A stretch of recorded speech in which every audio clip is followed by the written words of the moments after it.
c'est vraiment avec beaucoup de reconnaissance que je vous dis merci, vous tous qui êtes venus encore ce matin pour écouter la bonne nouvelle de notre Seigneur Jésus-Christ.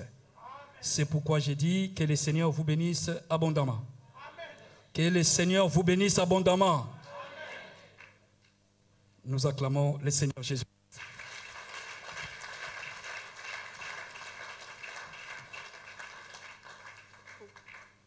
Voilà, comme la fois passée, nous continuons avec notre thème. L'Église et l'argent, sous-thème. C'était quoi les moments? Les sous-thèmes. Celui qui arrose sera. Ah, que le Seigneur te bénisse. Et comme la fois passée, nous allons commencer d'abord par répondre à une question qui nous a été encore soumise. C'est vraiment très important que nous puissions répondre à cette question. Nous sommes dans notre église, nous ne courons pas, nous ne faisons pas la compétition de prédication. Amen. Voilà, nous devons aller doucement pour que les enfants de Dieu comprennent ce qui se passe. Amen. Voilà, la question est là. Papa Elvis peut nous lire la question. La Bible dit « Honore ton père et ta mère ». C'est ainsi que j'ai toujours donné ma dîme à mes parents. Suis-je dans le bon? Amen. Donc ça, c'est une question qui a été posée par un frère.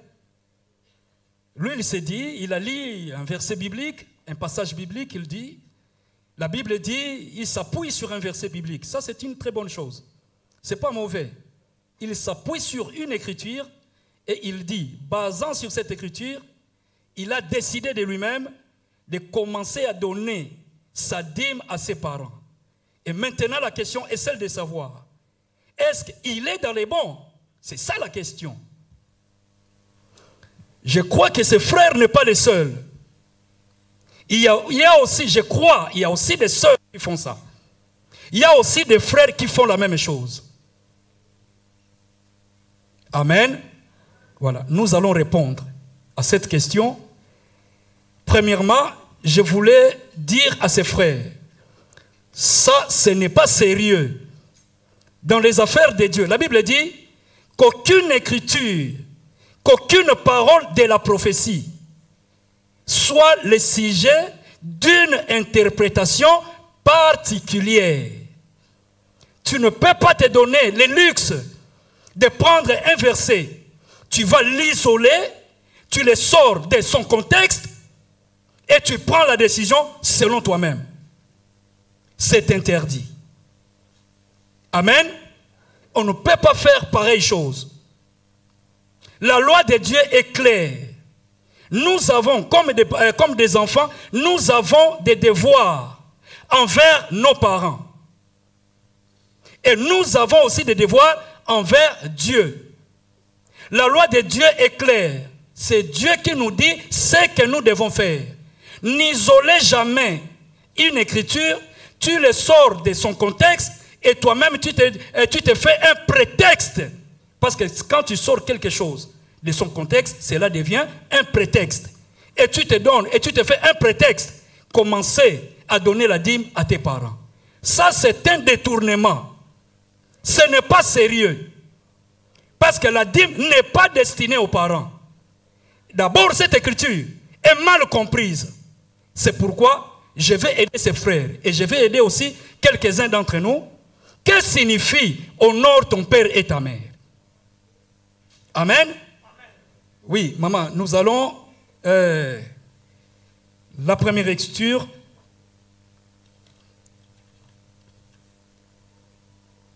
Bon, tu nous mets d'abord cette écriture, tu nous balances d'abord cette écriture, Exode chapitre 20, verset 12.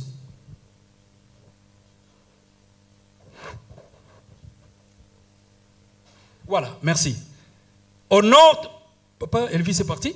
Honore ton père et ta mère, afin que tu vives, afin que tes jours se prolongent dans le pays que l'Éternel, ton Dieu, te donne. Maman, ici déjà, honore ton père et ta mère. Pour que tes jours soient quoi? Soient prolongés. Est-ce que nous avons des jeunes dans la salle?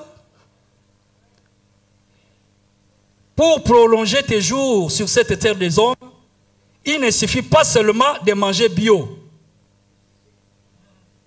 Mais il faut d'abord honorer les parents.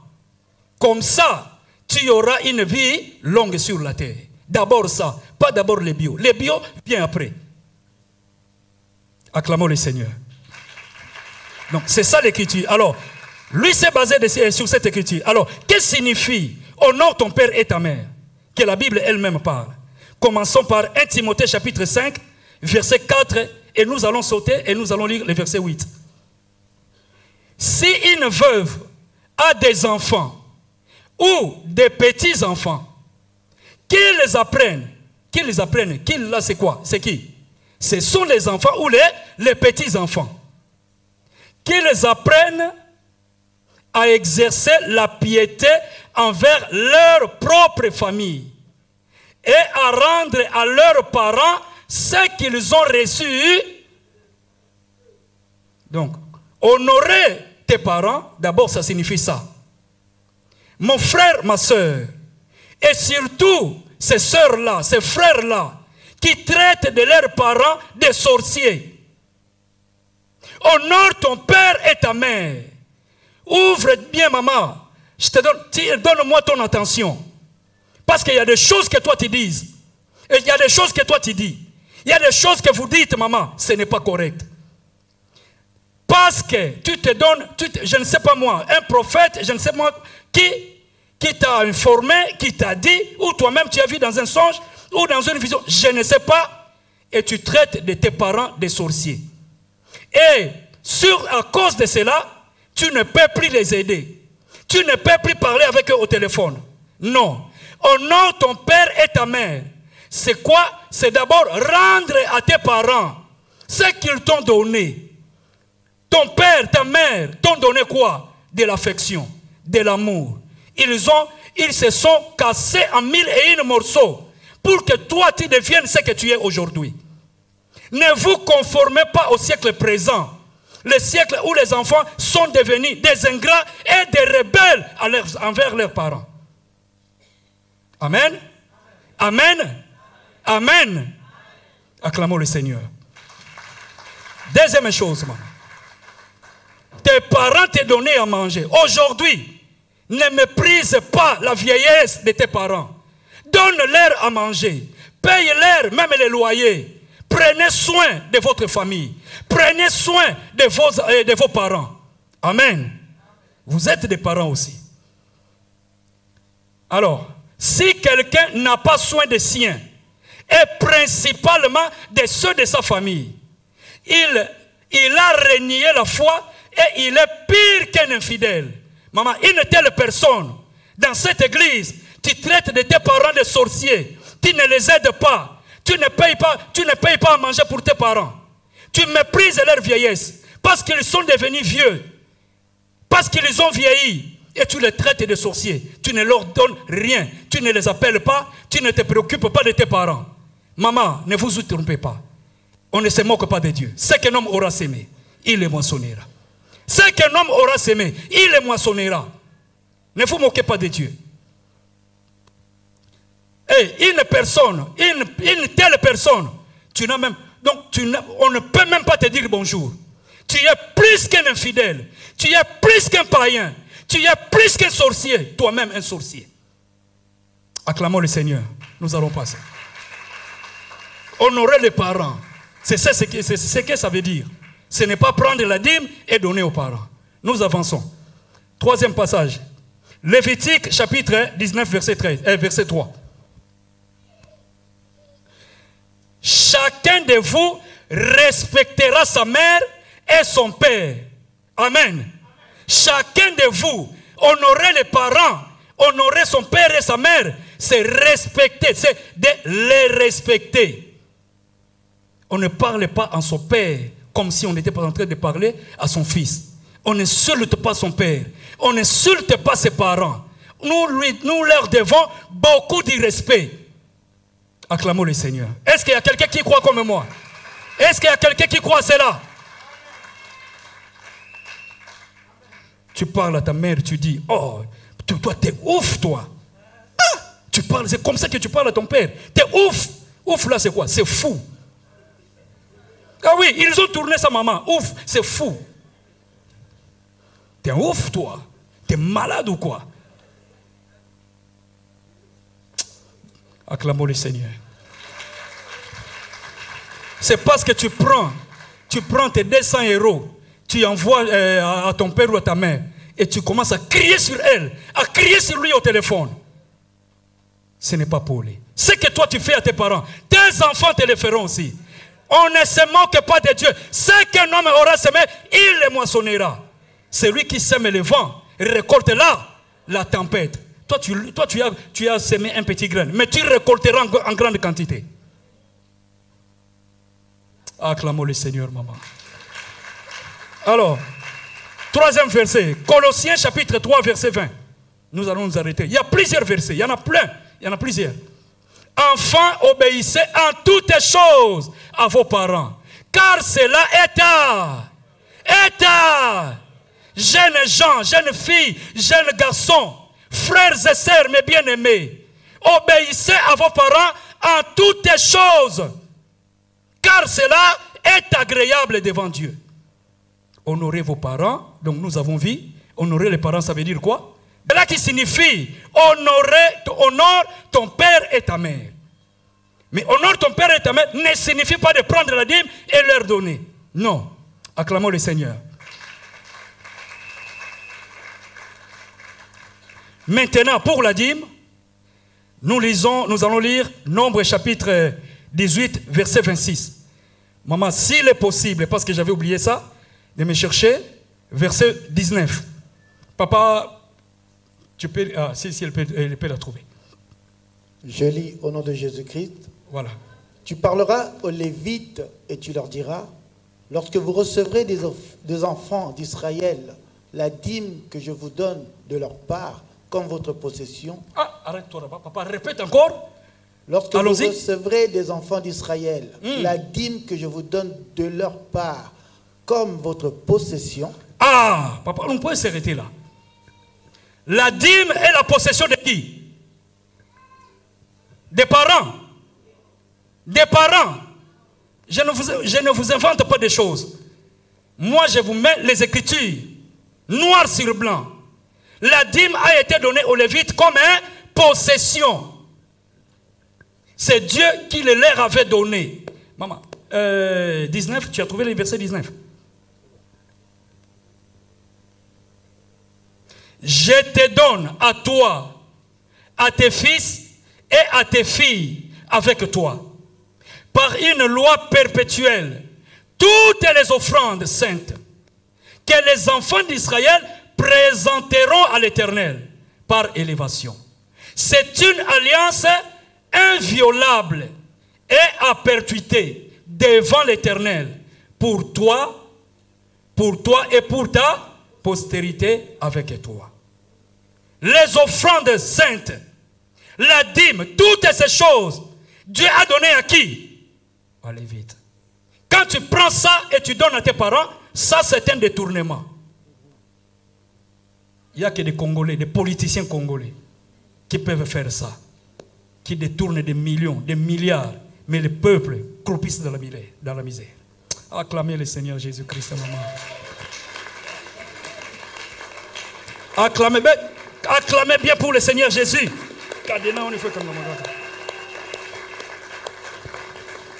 Est-ce que c'est compris les mamans et le papa? Mes frères et sœurs, nous avons compris cela. Donc ne prends pas les Écritures et commencez à interpréter les Écritures comme tu les veux. Non. Parce qu'en faisant cela, toi-même tu t'attires des problèmes et tu fais pécher aussi tes parents qui sont innocents. Amen. Voilà, nous allons nous lever et nous allons entrer dans la prédication du jour.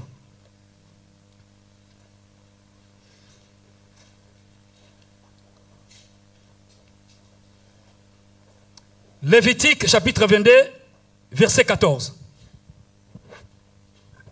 Je lis la Bible dans le livre de Lévitique chapitre 22 au verset 14, au nom de Jésus-Christ.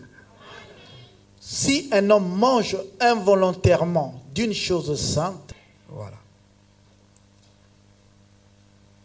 Voilà, comme nous terminons avec nous avons fini avec cette question. En bref, je voulais te dire, Jésus a dit ceci.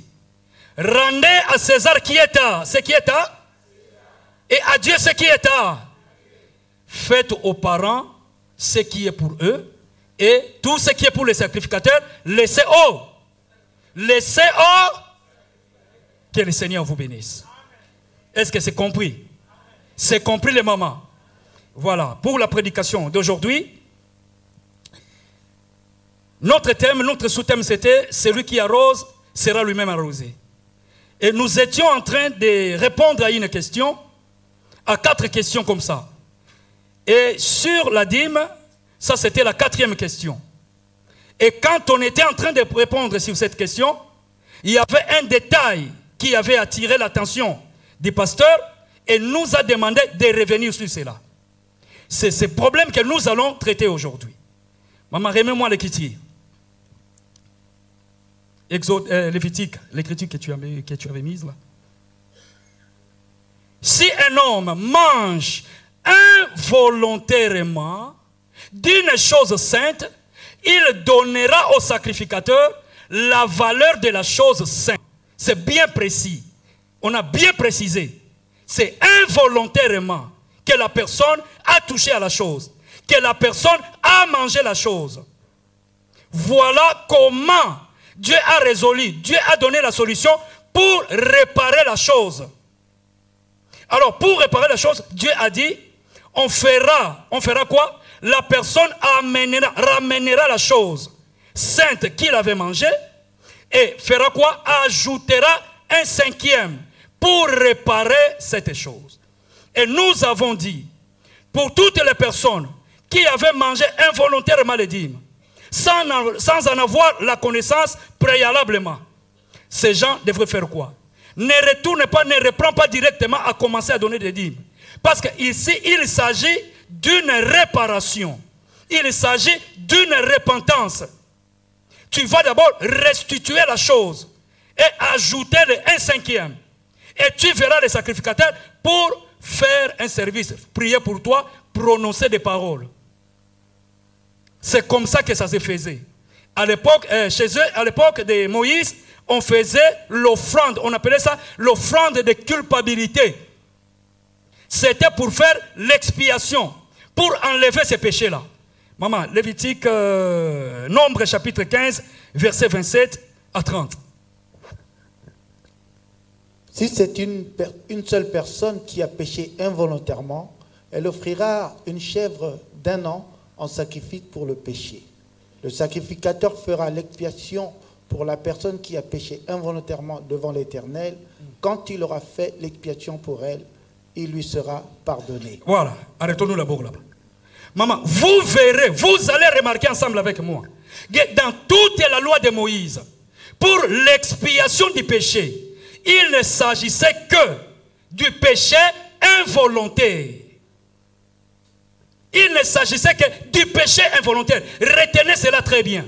Dans toute la loi de Moïse, dans toute cette loi, pour expier les péchés, on expiait les péchés qui étaient commis involontairement. Si une seule personne qui a péché involontairement, elle offrira une chèvre d'1 an en sacrifice pour les péchés. Le sacrificateur fera l'expiation pour la personne. Donc pour les péchés commis involontairement, il y avait une solution. Il y avait un sacrifice. Il y avait une expiation à faire. C'est le sacrifice qui faisait l'expiation des péchés. Et ces péchés étaient automatiquement pardonnés. Ici, il s'agit du péché involontaire. Retiens-la, c'est très bien. Est-ce que nous pouvons acclamer le Seigneur? Est-ce que nous suivons très bien les mamans? Voilà, maman, mettez-nous Hébreux chapitre 10, verset 26. Non, nous continuons d'abord avec ça, s'il te plaît. Voilà. Pour l'indigène, parmi les enfants d'Israël, l'indigène, c'est-à-dire quelqu'un qui est né au pays, qui est du pays, le fils du pays.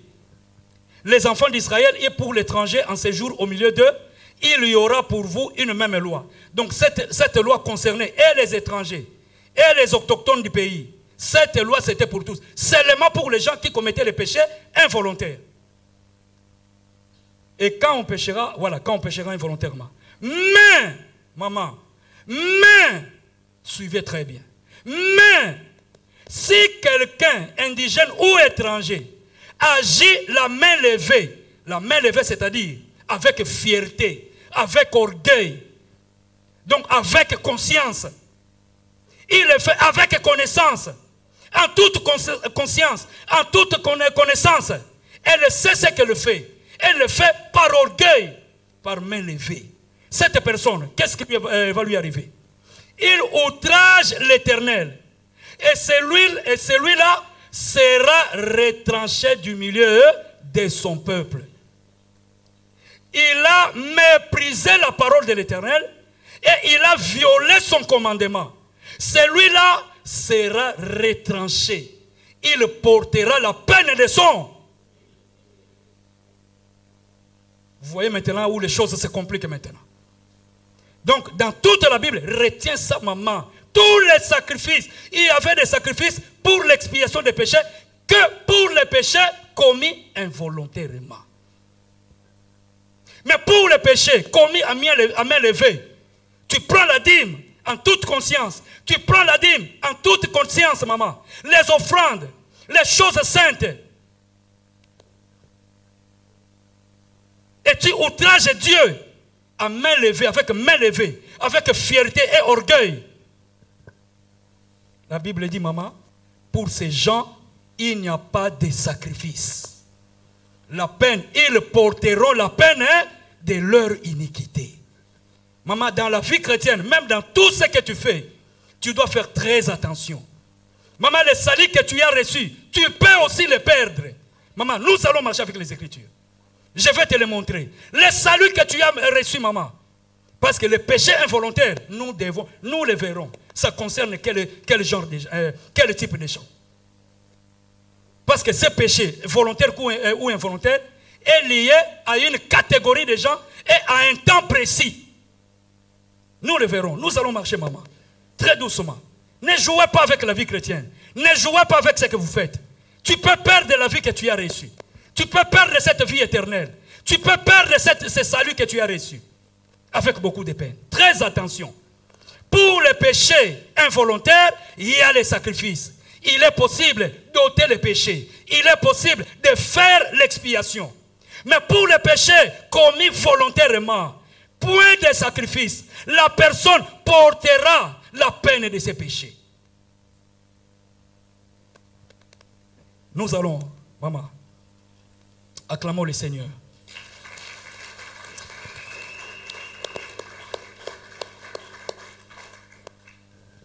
Voilà. Nous allons d'abord commencer avec le temps, les péchés volontaires. Nous allons commencer maintenant avec les péchés volontaires. J'ai dit que ce péché est lié à une catégorie de gens et c'est pour un temps précis. Amen. Quels sont ces gens-là? Écoutez, maman. Donc, ce sont des gens qui ont déjà reçu la connaissance de la vérité.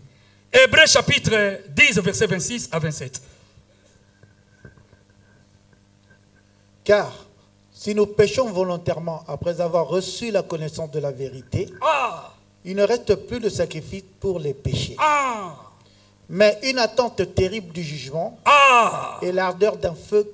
Volontairement, après avoir écouté l'évangile, après avoir pris connaissance de ces choses, après avoir reçu la connaissance de la vérité, et tu continues à pécher volontairement, pécher avec main levée, pécher avec orgueil, outrageant l'Éternel, outrageant le commandement de Dieu, point de pardon pour toi, point de sacrifice pour toi, point de sacrifice pour les péchés. Aucune prière ne te fera sortir de cela. Aucun pasteur sur la terre ne pourra intercéder pour toi. Même le sang de Jésus, parce que le sang de Jésus c'est la parole. Aucun maman, aucun homme, aucune personne ne pourra faire l'expiation pour toi. C'est la loi de l'Éternel. Les cieux et la terre passeront.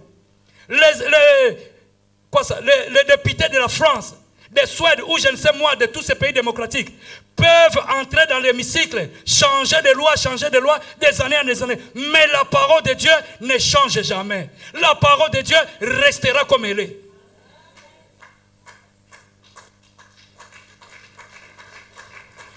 Après avoir reçu la connaissance, maman, après avoir reçu la connaissance, papa, tu dois marcher avec beaucoup d'attention. Tu dois faire très attention à ta vie, mon frère, ma soeur. Acclamons le Seigneur.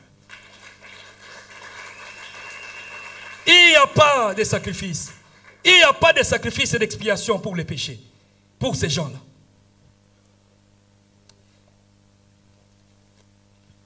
Pourquoi n'y a-t-il pas de sacrifice, maman? Parce que ces gens ont la connaissance de la vérité.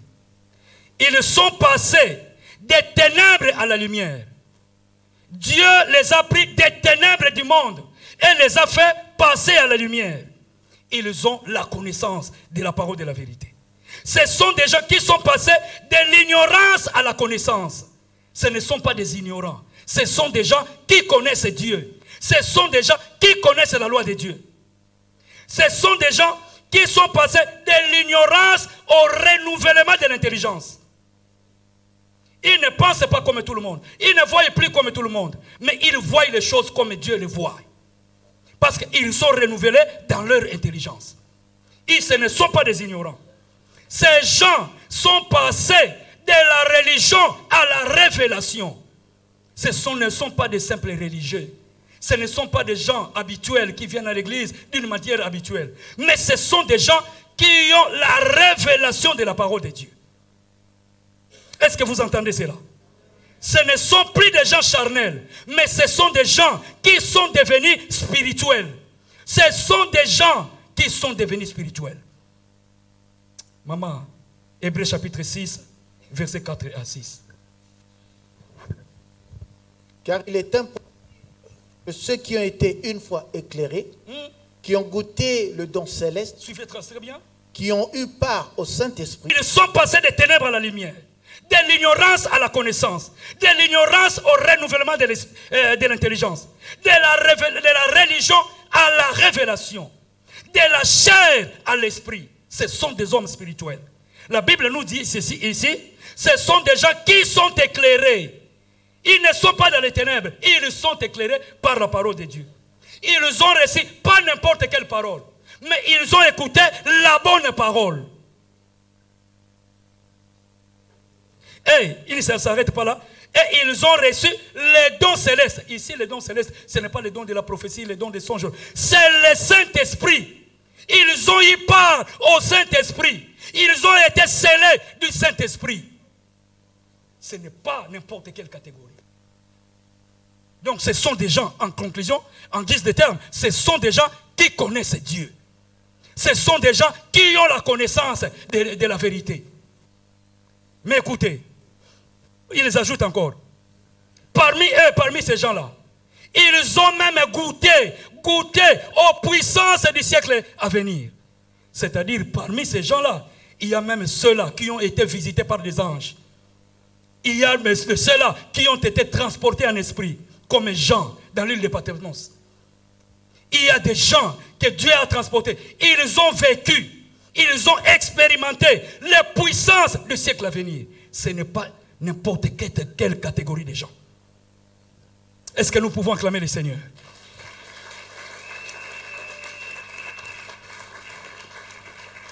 Les péchés. Nous parlons du péché volontaire.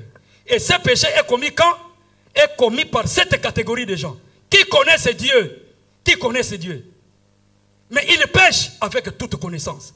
Ils pêchent par orgueil. Ils pêchent à main levée. Ils pêchent volontairement. Papa, maman, mon frère, ma soeur, quand tu pêches volontairement, quand vous péchez volontairement, il n'y a plus de sacrifice pour le péché. Avec toutes les souffrances que tu as endurées dans cette vie chrétienne, maman, ce n'est pas à cause des papiers que tu vas solder ta vie chrétienne, que tu vas te marier à un païen, que tu vas chercher les papiers par le canal d'un enfant. Très attention. Ce sont des gens qui connaissent Dieu. Ce sont des gens qui ont connu Dieu. Ne vous hasardez plus, maman, à toucher aux choses saintes. Acclamons le Seigneur Jésus-Christ.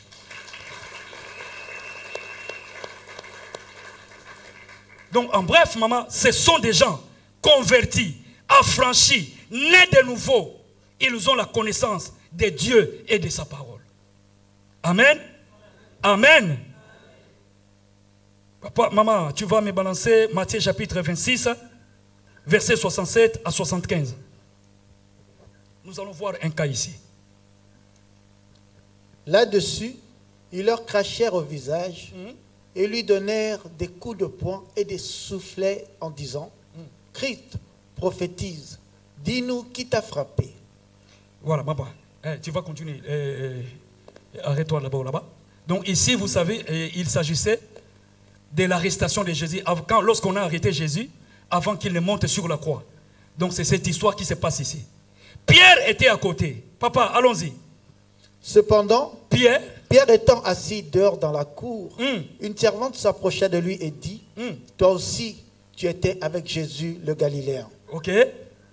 Mais il le nia devant tous en disant, je ne sais ce que tu veux dire. Ah, papa, arrête-toi d'abord. Pierre avait accepté. Maman, on dit, on est en train de frapper Jésus. On est en train de tabasser Jésus.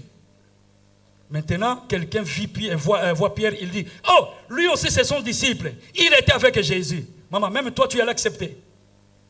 Pierre a eu peur. Il a dit, je ne le connais pas. La Bible dit, il nia devant tous. Mais avec conscience. Avec conscience. Il nie, il ment. Il était avec Jésus. Il marchait avec Jésus. Jésus l'a envoyé même aller guérir les malades. Jésus a soufflé sur lui. Il est allé faire des miracles. Mais ce jour-là, Pierre dit quoi? Non, je ne le connais pas. Devant tout le monde, il a nié. Maman, papa, avancez. Comme il se dirigeait vers la porte, une autre servante le vit et dit à ceux qui se trouvaient là, celui-ci était assis avec Jésus de Nazareth. Ah, une autre personne le vit. Il dit, celui-ci aussi était avec Jésus. Maman, continuons. Il le niait de nouveau. Ah, deuxième fois. Il continue à nier. Je ne le connais pas, ni de loin, ni de près. Moi, je ne connais pas cet homme-là. Mais ces choses se passent avant la Pentecôte. Ces choses se passent avant la Pentecôte. Pierre n'était pas encore scellé du Saint-Esprit. Pierre n'était pas encore baptisé du Saint-Esprit. Maman, quand un homme n'est pas encore baptisé du Saint-Esprit, il ne connaît pas Dieu. Cet homme ne connaît pas encore Dieu. Cet homme vit encore dans l'ignorance. Cet homme vit encore dans les ténèbres. Papa, avançons. Il le dit, nia de nouveau avec serment, je ne connais pas cet homme. Ah, papa, avec je vous dis, Wallahi Bilaï, sur la tête de ma mère, sur la tombe de ma mère, je vous jure, cet homme, ni de près ni de loin, je ne le connais pas. C'est ce que toi aussi tu fais. Maman, pour aller là-bas à Mélin, pour aller faire ces péchés, commettre ces péchés, avec 5 manteaux sur toi, toute confiance. Tu veux, le Saint-Esprit ne te dit rien, parce que tu n'en as pas. Parce que tu n'en as pas, tu vas, tu y entres, et tu commets l'acte et tu reviens. Et puis encore, une femme mariée. Acclamons le Seigneur, maman. Peu après, ceux qui étaient là s'étaient approchés dire à Pierre, certainement tu es aussi de ces gens-là, car ton langage te fait reconnaître. Ah, maman, même ton langage, il parle comme son pasteur Siméon. Il parle comme son pasteur Siméon. Il dit, je ne connais pas cet homme-là. Je vous jure. Papa, continue, maman, continue. Ouais. Alors il se mit à faire des imprécations. Ah! Il s'est mis à faire quoi? Des imprécations pour nier Jésus. Maman, il a renié, il a rassemblé toutes ses forces pour renier Jésus. C'est comme toi aussi. Parce que tu n'as pas le Saint-Esprit. Parce que tu n'as pas encore le Saint-Esprit. Tu n'es pas encore né de nouveau. C'est pourquoi tu prends la dîme, tu consommes ça. Tu prends les offrandes, tu ne donnes pas les offrandes. Tu prends les choses saintes et tu joues avec cela. Parce que tu ne connais pas encore Dieu. Allons-y, papa. À faire des imprécations et à jurer. Je ne connais pas cet homme. Aussitôt, le coq chanta. Et Pierre se souvint de la parole que Jésus avait dite. Acclamons le Seigneur Jésus. Merci, papa.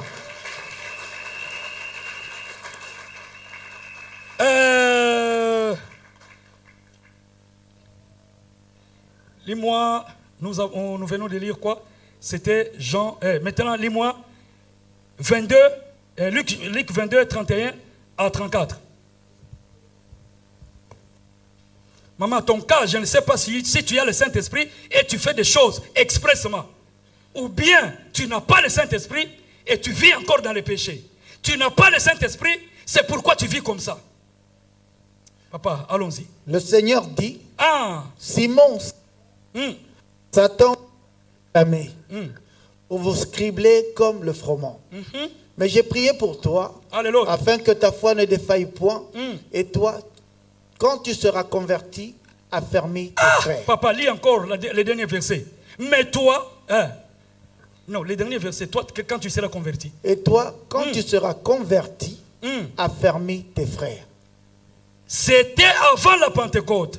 Je crois qu'avant la Pentecôte, on n'est pas encore converti. On est encore païen.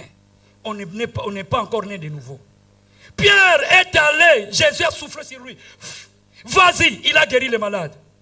Vas-y, il a imposé les malades et les mains sur les malades. Vas-y, il a chassé les démons. Mais comme c'était avant la Pentecôte, un jour, j'ai dit, papa, maman, ça c'est humilier un homme, un apôtre de son rang. Jésus lui dit, le jour où tu seras converti, le jour où tu seras converti, fais quoi? Affermis tes frères. Maman, nous comprenons que quand un homme n'a pas encore le Saint-Esprit, il n'est pas encore converti. Vous commettez ces choses. Vous mangez la dîme, vous touchez aux choses saintes. Vous déviez toutes ces choses. Vous ne craignez pas Dieu tout simplement parce que vous n'avez pas encore le Saint-Esprit. C'est parce que vous n'avez pas encore reçu le sceau de la rédemption. Acclamons le Seigneur Jésus-Christ. Bien, maman.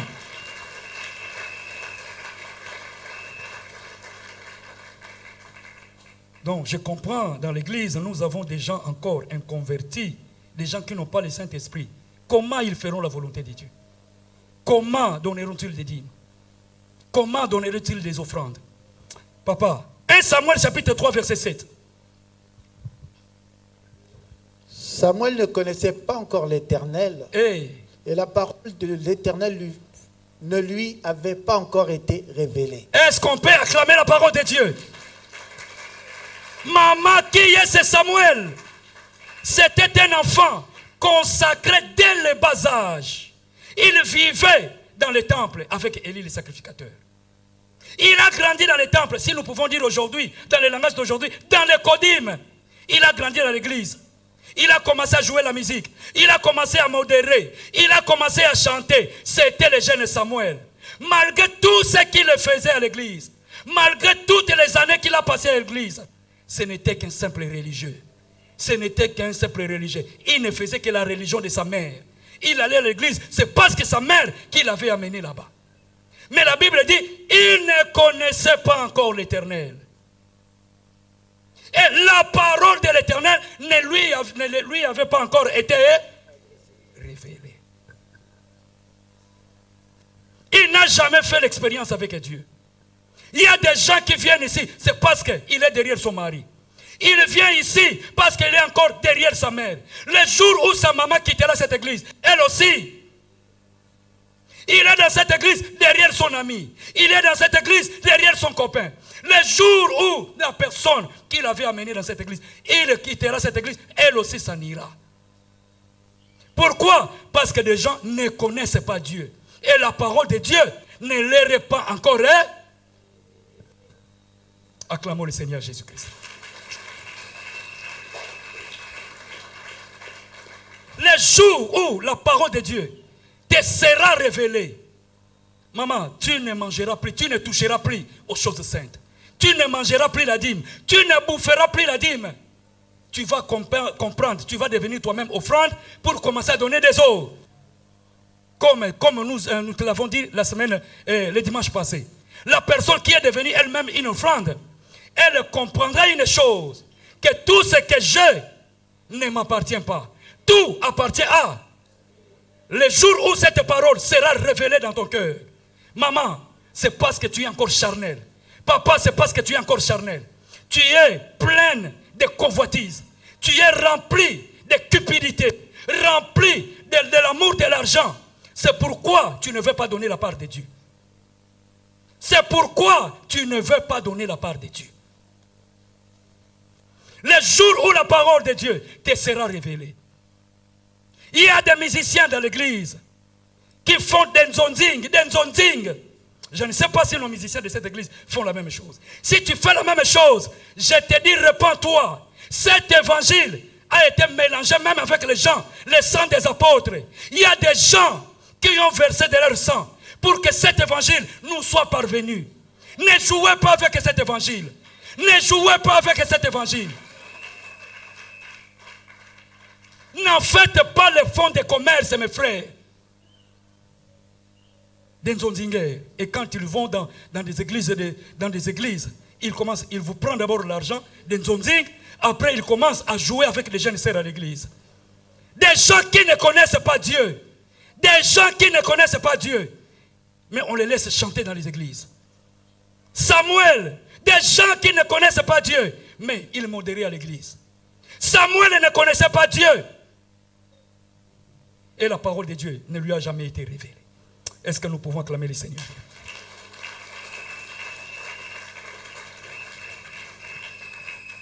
Acclamez très fort pour le Seigneur.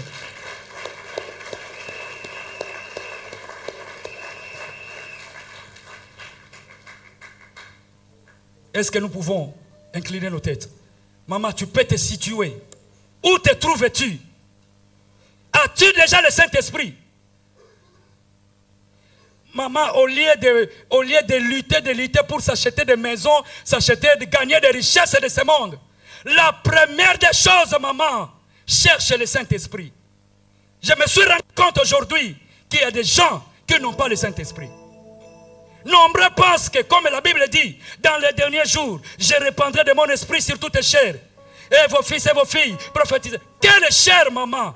De quelle chair s'agit-il? Quand tu lis cette écriture comme ça, tu penseras que tout le monde qui vient à l'église a le Saint-Esprit. Mais Dieu dit, de quelle chair s'agit-il? J'ôterai du milieu de vous le cœur de pierre et je vous donnerai le cœur de chair. Ce sont des cœurs qui ont accepté la parole. Ce sont des cœurs qui ont accepté l'évangile.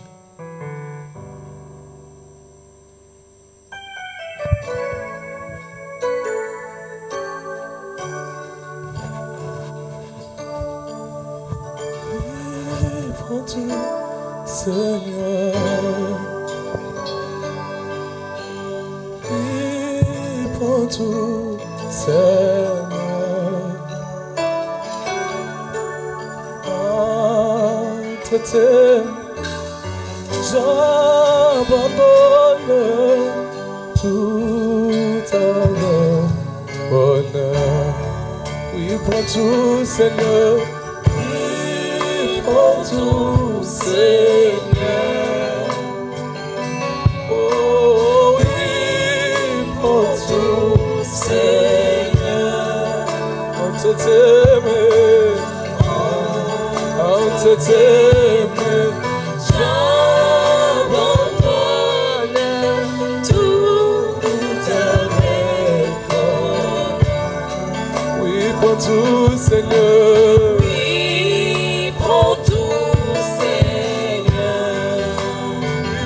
Seigneur, oui, prends tout, Seigneur.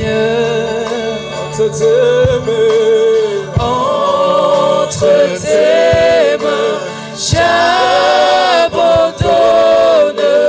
tout avec bonheur. Est-ce qu'on peut acclamer l'Éternel notre Dieu?